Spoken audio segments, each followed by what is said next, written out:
Hi, I'm Ian from Queensberry, and today I'd like to talk about how PayPal and Workspace work together. Workspace uses PayPal to process all payments, and that includes your purchases from Queensberry and your customers' purchases from your retail shopping cart.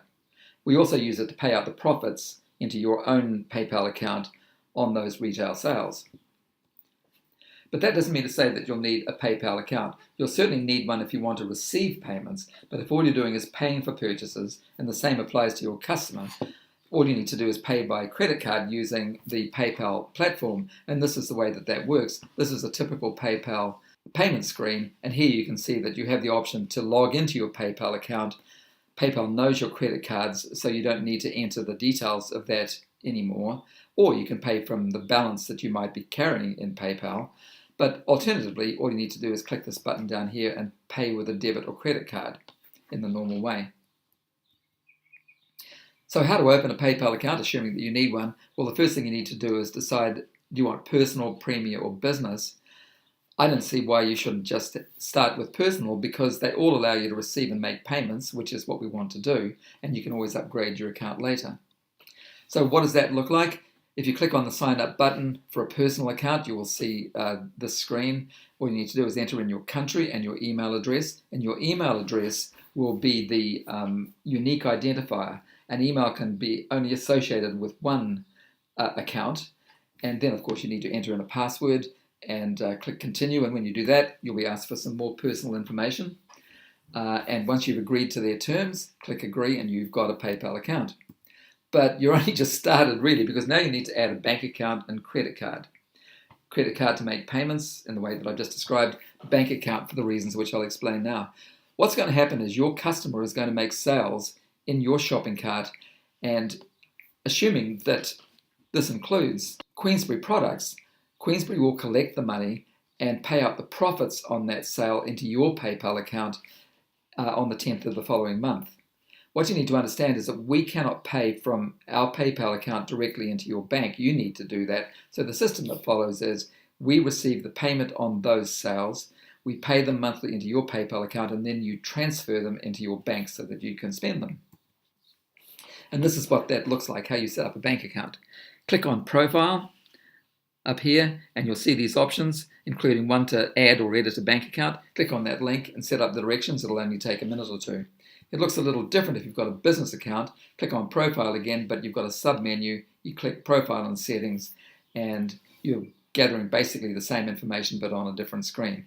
Just update your bank accounts there. Next step is that you need to validate your email and your bank account and credit card and so on. And that's simple enough, but it's necessary to protect against fraud. Validating your email is the normal kind of thing.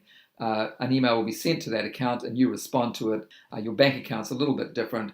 There'll be a small transaction that they'll ask you to set up from your bank account into your PayPal account. They will refund it as soon as it's been validated, but that means your email, your bank account, and we're confident there's nothing going wrong. I won't go into the directions for doing that. It's very simple, and anyway, it's all covered in the help. Next thing is a lot simpler, and that's setting up your PayPal account in Workspace. So what you do there is go to the dashboard, click on Sell, and then click on Shopping Cart Settings at the bottom of that list. And near the top, just enter in your PayPal account. What does that mean? It's the email that you use to set up your PayPal account.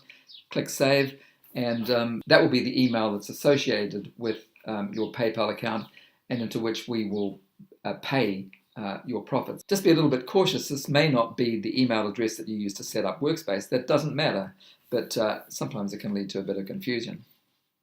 Receiving payouts, there's a little trick here which you should be aware of. When we pay you for your sales on the 10th of the month following the sale, you'll receive an automated email advisory from PayPal. Now, the first time this happens, you may be required to accept the payment manually. If so, that advisory will tell you to do that. There'll be a button to click and some instructions to follow, and then the money will be credited to you. But after that, the payments will be credited to your PayPal account automatically. Withdrawing funds to your bank account is very simple. This is a personal account. Click on Withdraw, click on the Withdraw funds to your bank account, and just follow the directions. It's very simple, only take a minute or so. Here, that explaining how long that transaction may take before you receive the funds. We've normally found that it's a bit quicker. On a business account, it looks a little bit different.